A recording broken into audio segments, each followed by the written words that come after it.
Hi everyone, this is episode 13, 1031 exchanges, or better yet, 1031 rollovers.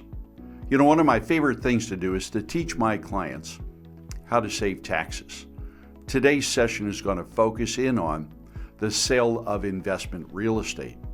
Before I get into that, let's talk about the sale of a personal residence.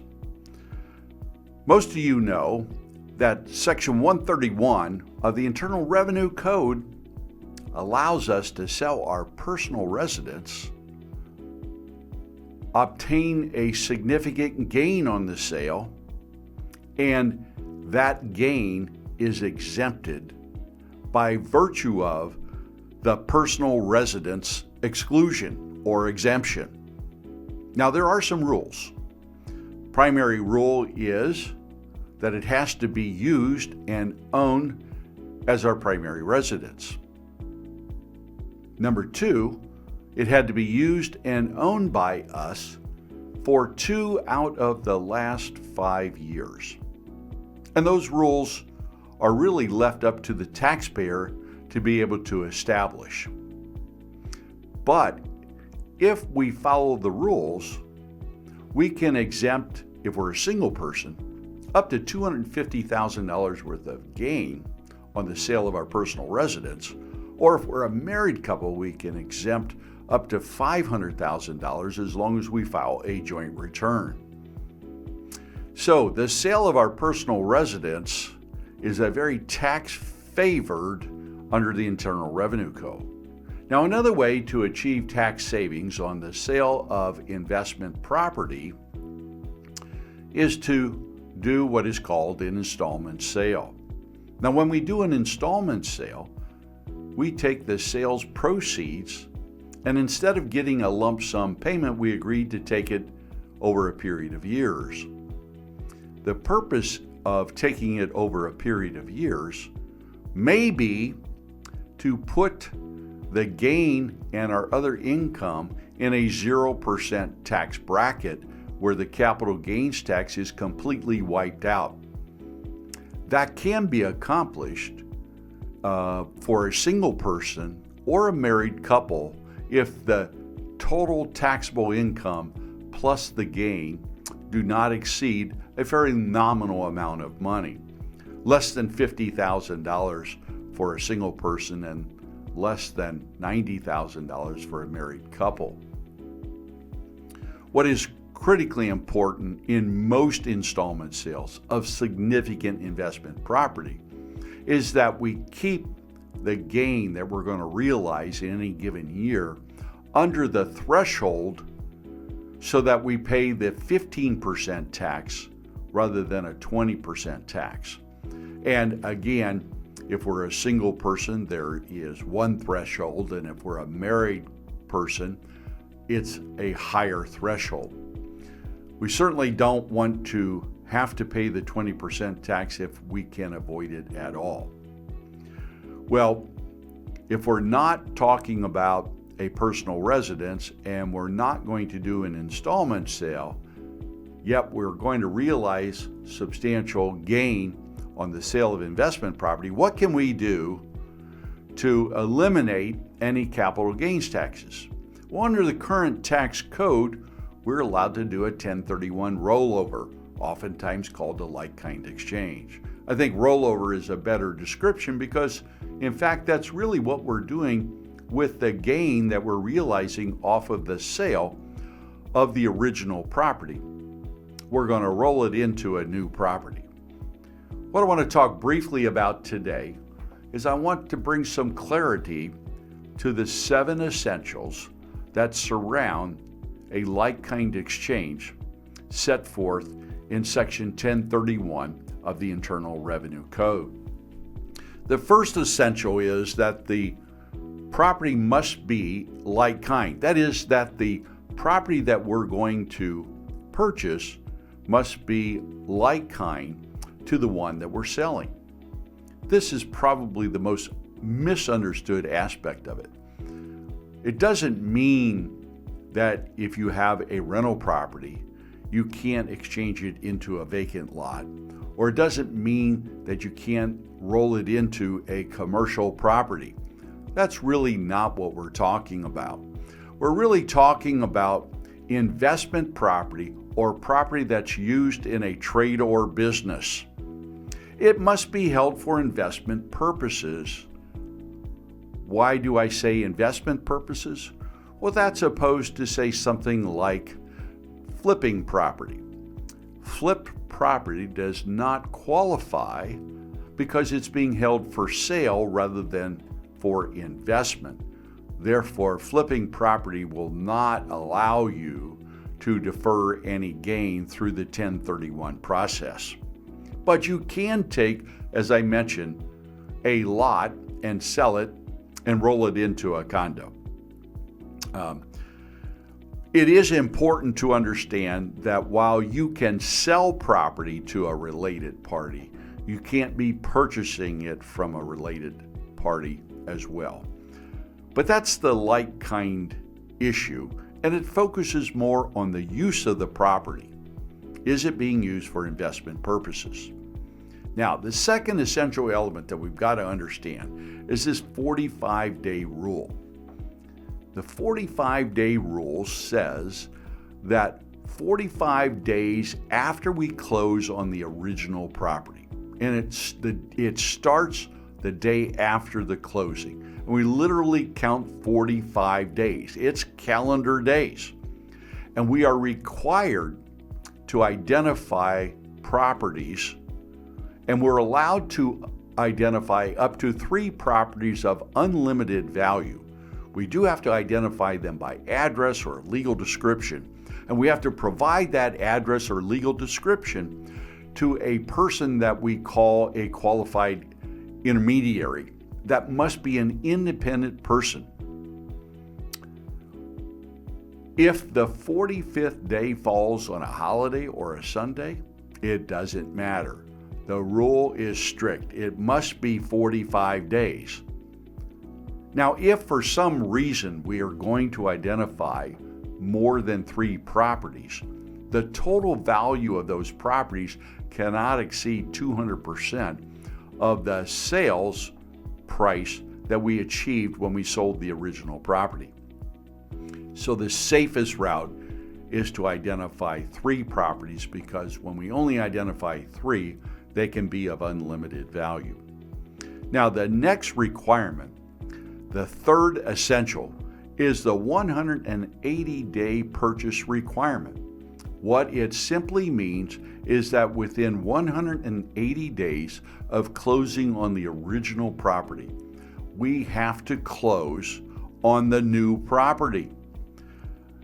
In other words, the 45-day and the 180-day period run consecutively. They run at the same time. It's a pretty simple requirement. We're just counting calendar days, and it is a hard and fast rule. If we don't meet it, then the transaction will be disallowed as a like-kind rollover. The fourth essential element is that we make sure that we use a qualified intermediary. Most title companies will have somebody designated as their qualified intermediary. There's no license that they have to acquire to become one. They're not designated by the Internal Revenue Service.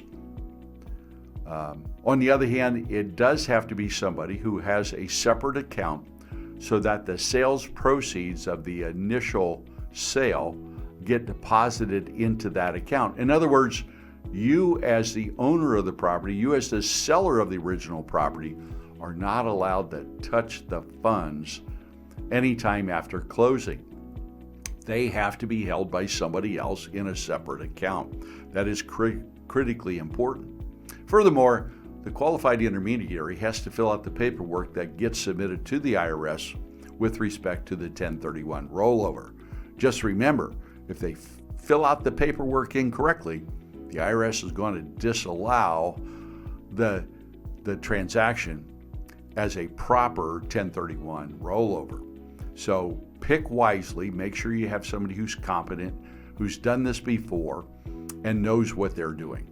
Okay, step 5. Title must be mirrored in both transactions. Well, what does that mean? What it really means is that if your property that you own, that you're going to sell, is in your name alone, the gain that you realize to purchase the new property within the 180-day window must also be titled in your name alone. Now, if you, for some reason, say you're married and want the new property to be in a spouse's name, just know that before you sell the original property, you simply need to quit claim and interest in the property to them, and then they can be added on the new property. Also, if you have a partnership, the way to go about it is to understand that this 1031 rollover works with respect to the real estate interest, not the partnership interest. So if it is held in the name of a partnership, we're going to want to transfer the property out to the individual partners, who then will sell that property in their name and then do the 1031 rollover in their name and acquire a tenanted common interest in the new property in their individual name. The sixth essential element that we want to talk a little bit about is to make sure that we reinvest an equal or greater amount than the gain that we achieved in the original sale, if we want to defer 100% of the gain. Now, obviously, there's no requirement that we defer 100% of the gain, but that's most often what my clients want to do. And so they just have to understand that the amount that they're reinvesting has to be equal or greater than the amount of the gain. Now, having said that, the IRS does allow us, when we're selling the property and realizing or calculating what the gain is, we can reduce the sales price by the sales commission, or reduce our gain by the sales commission as well as the closing costs. And likewise, when we purchase property, we're allowed to add the commission to the purchase price. And that helps us out a little bit. But it is important that if we want to defer 100%, that we make sure that we reinvest an equal or greater amount than the gain we realized in the first purchase. Let's talk briefly about the seventh essential. Now, the seventh essential that I want to talk about deals with reverse exchanges. A reverse exchange is simply when somebody says to me, we want to buy this particular piece of property prior to selling our current property and still do a 1031 rollover. Well, the IRS a few years ago decided it was going to sanction this kind of transaction, and they simply call it a reverse 1031 rollover. What is reverse? Well, you're buying the property first and then selling the current property second. The primary requirement is that the sale of the original, or the sale of your property that you currently own, must occur within 180 days of the closing date of the purchase of the new property. So it is possible to buy a new property first, do the reverse exchange, and again continue to defer the capital gains tax. Now, ultimately, at the end of the day, what's the primary benefit, or why are we really trying to achieve a 1031 rollover? Well, it's for this purpose. If we have investment property and maybe down the road we want to convert that investment property to our residence, as long as we own and use the property for 2 out of the preceding 5 years, we can utilize the personal residence exemption that I started this podcast with. So give that some thought. Maybe we're going to simply use this strategy to convert it to our personal residence, and the entire capital gains tax will go away. Or think about this. There is no limit on the number of 1031 rollovers that we're allowed to do. It's important to understand that the capital gains tax goes away at death, and our children can receive a step up in tax basis at our death. Therefore, we can do successive 1031 exchanges as long as we follow the rules. And that is ultimately our goal. Our goal is to follow the rules to make sure we can avoid the payment of the capital gains tax as we purchase, sell, and repurchase additional investment real estate. Well, I hope you found this podcast to be of interest. My hope is that it will provide some clarity and some confidence that will allow you to proceed to doing a 1031 rollover. Thanks for being with me today. Have a great weekend.